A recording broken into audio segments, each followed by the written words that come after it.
वक्त की बड़ी खबर आपको बता दें, रामनवमी की शुरुआत होते ही यूपी के अलग अलग जिलों में तैयारियां शुरू हो गई है।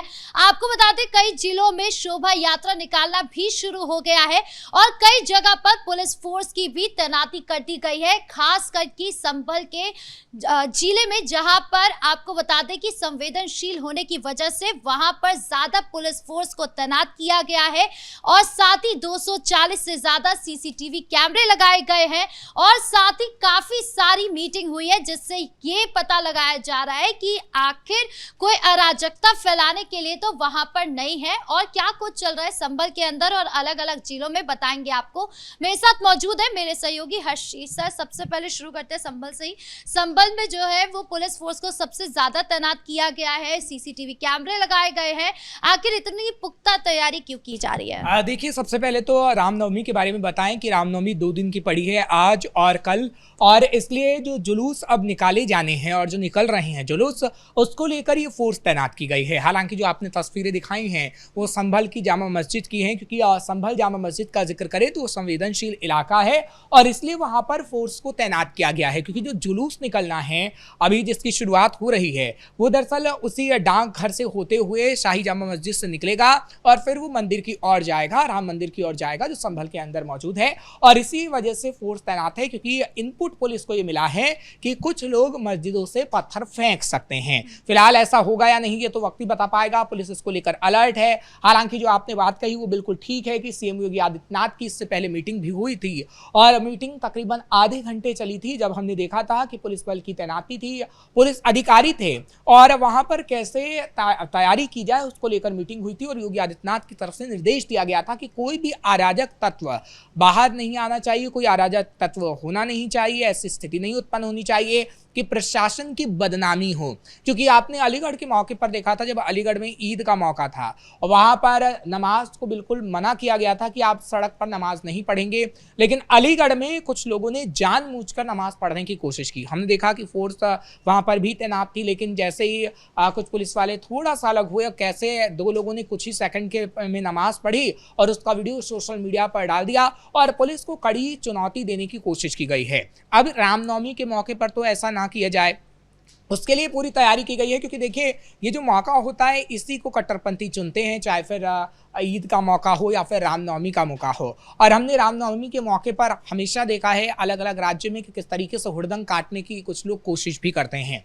आपने खास तौर पर उत्तर प्रदेश और बंगाल के अंदर भी देखा है। उत्तर प्रदेश में तो समाजवादी पार्टी की जब सरकार थी तो रामनवमी का जुलूस निकल ही नहीं पाता था।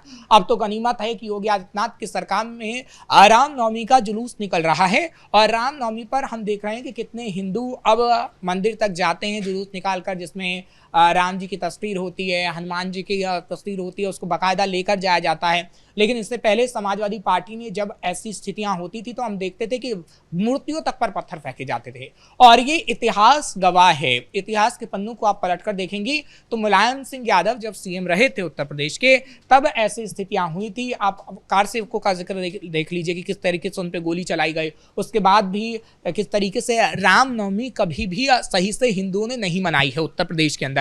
लेकिन योगी आदित्यनाथ की सरकार में रामनवमी मनाई भी जा रही है। रामनवमी पर पुलिस फोर्स भी तैनात है और अगर कोई कट्टरपंथ फैलाने की कोशिश करेगा तो कहीं ना कहीं उस पर डंडे बरसेंगे। अब देखिए, ये रामनवमी खास क्यों है? क्योंकि आपने हर साल की रामनवमी देखी होगी कि योगी आदित्यनाथ की सरकार में रामनवमी अच्छे से निकली है। ये रामनवमी इससे खास है क्योंकि 2027 बेहद नजदीक है और कहीं ना कहीं हम देखेंगे बीजेपी को कि रामनवमी के जरिए, क्योंकि देखिए अच्छा इंतजाम होगा, हिंदू उससे खुश होगा। क्योंकि राम मंदिर जब उत्तर प्रदेश में बना है तो प्रधानमंत्री नरेंद्र मोदी ने भी किस तरीके से जब चुनावी समीकरण साधा है तो राम मंदिर का जिक्र हुआ है, इसमें कोई दो राय नहीं है।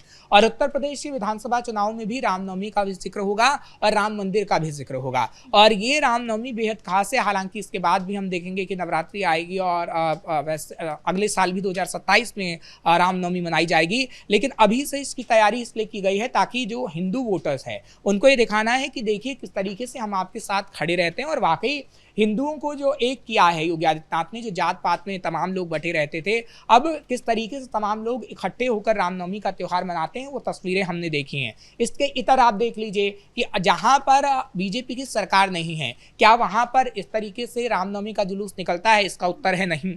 आप बंगाल के अंदर देख लीजिए कि बंगाल में रामनवमी पर अभी भी हाई अलर्ट है, लेकिन रामनवमी पर दंगा फैलाने की कोशिश बंगाल में होती है और दंगे भी होते हैं। बंगाल के अंदर पिछली रामनवमी में आपने देखा कि शुभेंदु अधिकारी तक की तरफ से जो जुलूस निकाला गया, तमाम जो जुलूस निकले थे उसमें किस तरीके से दंगा हुआ था। तो उत्तर प्रदेश की सरकार में ही खास तौर पर हम रामनवमी को अच्छे से मनते हुए देख पाते हैं, या फिर बीजेपी की जहां पर सरकार है वहां पर हिंदुओं का भरोसा है कि हिंदू अगर कुछ भी करेगा तो उसे कोई दिक्कत नहीं आएगी। सर, संभल की अगर पहले की तस्वीरों की बात करें तो उस वक्त हम देखते थे कि मूर्तियों पर पत्थर मारे जाते थे, जिसका जिक्र आपने किया भी, और अब की तस्वीरों में यह है कि अब मूर्तियों की डिमांड बढ़ रही है कि मूर्तियों को संभल में बुलाया जाए। और इससे पहले भी हमने देखा है कि पहले संभल में पत्थरबाजी होती थी, माहौल बिगाड़ने की कोशिश होती थी, या फिर शोभा यात्रा नहीं निकल पाती थी, लेकिन आज के टाइम में वो भी हो रहा है। तो कितना फर्क आ गया दोनों तस्वीरों में। देखिए, कट्टरपंथी किस तरीके से बवाल काटते थे और किस तरीके से उस साक्ष्य को छुपा कर रखते थे, क्योंकि संभल सनातन नगरी है, थी और आगे भी रहेगी। और योगी आदित्यनाथ ने उसके साक्ष्य दिए भी हैं। क्या आपको नहीं पता कि अभी जितने मंदिर जो निकले हैं, जो मुसलमानों के घर के करीब हैं, उसको किस तरीके से बंद रखा गया था, किस तरीके से छिपाया गया था? क्या आपको वो 18 खूब याद नहीं है जिसका जिक्र योगी आदित्यनाथ ने विधानसभा के अंदर भी किया था? तो संभल के अंदर कट्टरपंथियों ने सनातन नगरी वो कहलाती थी, लेकिन उसके साक्ष्य को छुपाया। और जिस तरीके से वहां से मूर्तियां अलग अलग जगह से निकल रही हैं और योगी आदित्यनाथ विधानसभा से जिक्र कर रहे हैं, तो कहीं ना कहीं अब हिंदुओं में भरोसा बढ़ा है। और हिंदू इसलिए खासतौर पर हम देख रहे हैं कि कई जगह पर मूर्तियों की स्थापना हो रही है। पहले क्या था कि संभल में हिंदू डरते थे, क्योंकि संभल में समाजवादी पार्टी का विधायक भी है, संभल में समाजवादी पार्टी का सांसद भी है, चाहे फिर जियाउर रहमान बर्क का जिक्र करें या फिर इकबाल महमूद का जिक्र करें। इकबाल महमूद विधायक हैं और जियाउर रहमान बर्क सांसद हैं। तो कहीं ना कहीं वो एक दबाव बनाने की कोशिश करते थे। एक डर का माहौल हमेशा से रहा था कि हिंदू ना तो होली मना सकता था ढंग से, ना दीपावली का त्यौहार मना सकता था, और ना ही रामनवमी पर जुलूस निकाल सकता था। लेकिन योगी आदित्यनाथ की सरकार जब से आई, जब से हमने देखा कि किस तरीके से उनका भरोसा बढ़ा है। और शाही जामा मस्जिद का अगर हम बात करते हैं, क्योंकि देखिए चाहे फिर मथुरा की मस्जिद हो या फिर शाही जामा मस्जिद हो, इनको लेकर हिंदू संगठन दावा करते हैं कि पहले मंदिर थे, इनको तोड़कर कहीं ना कहीं साक्ष्य छुपाकर इसे मस्जिद बनाया गया है। खैर, वो कोर्ट का काम है कि कोर्ट उस पर क्या फैसला लेती है, लेकिन इतना जरूर है कि समाजवादी पार्टी की सरकार में उन साक्ष्य को छिपाने की कोशिश की गई जो कहीं ना कहीं हिंदुओं के लिए बहुत अहम रखते थे। आपने वो बजरंगबली की मूर्ति भी देखी होगी कि किस तरीके से निकली, जमीन में थी वो, और बजरंगबली की मूर्ति टूट फूट गई थी और उसके साक्ष्य छिपाए गए थे। उसके बाद हमने देखा कि योगी आदित्यनाथ ने बुलडोजर भी चलाया, क्योंकि वो मुसलमान के घर के एकदम करीब था और उसे ढका गया था, मलबे से उसे बंद कर दिया गया था। ऐसे ही जो मैंने कूप की बात की है, कूप भी ऐसे ही निकले हैं। तो संभल के अंदर हमेशा से ऐसा होता आया, क्योंकि संभल के अंदर आपने हमेशा से देखा है कि ये जो समाजवादी पार्टी का कब्जा रहा है, समाजवादी पार्टी सिर्फ और सिर्फ मुस्लिमों को खुश करने के लिए, कट्टरपंथियों को खुश करने के लिए हिंदुओं के वो साक्ष्य छुपा देती है जो हिंदुओं की आस्था से जुड़ा हुआ है। अब आप देखिए, जामा मस्जिद का जिक्र बार बार समाजवादी पार्टी कर रही है। समाजवादी पार्टी या जियाउर रहमान बर्क ये कह रहे हैं कि नहीं, ये कयामत तक हमारी मस्जिद रहेगी और मस्जिद हमारी कितनी साल पुरानी है। और आप देखिए, संविधान है हमारे भारत के अंदर, और संविधान में अगर ऐसी चीजें होती हैं कि अगर हिंदू लोग ये कह रहे हैं कि नहीं ये हमारे मंदिर था, मस्जिद नहीं था, तो हमारे संविधान के अंदर कोर्ट है, कोर्ट के अंदर साक्ष्य जाता है, कोर्ट ये तय करता है। आपने देखा कि राम मंदिर का मुद्दा कितने सालों तक चला है, सालों साल राम मंदिर का मुद्दा चला, हिंदू मुस्लिमों ने लड़ाई लड़ी और उसके बाद सुप्रीम कोर्ट की तरफ से फैसला दिया गया कि किस तरीके से राम मंदिर का निर्माण होगा और मस्जिद के लिए भी जगह दे दी जाएगी। तो कट्टरपंथी जो कट्टरपंथ फैलाते हैं वो कहीं ना कहीं ना तो संविधान को मानते हैं, ना तो किसी चीज को मानते हैं, वो सिर्फ कट्टरपंथ फैलाना जानते हैं और इन कट्टरपंथियों का साथ समाजवादी पार्टी जैसे नेता देना जानते हैं। जिस शाही जामा मस्जिद की बात कर रहे हैं आप, आज उसी के सामने से जुलूस निकलने को तैयार है, पुलिस फोर्स जो है पहले से तैनात है, लेकिन क्या लगता है क्या कुछ माहौल रह सकता है आज? देखिए, माहौल बिल्कुल ठीक रहेगा, क्योंकि योगी आदित्यनाथ की सरकार है और योगी आदित्यनाथ की सरकार में जुलूस बिल्कुल सही तरीके से निकलेगा। जुलूस में ये कहा जा रहा है कि 5000 लोगों की संख्या रहेगी, क्योंकि अभी इसकी तैयारी की जा रही है। और जब जुलूस की तस्वीर सामने आएगी तो आप देखेंगे कि किस तरीके से जुलूस को निकाला जाएगा।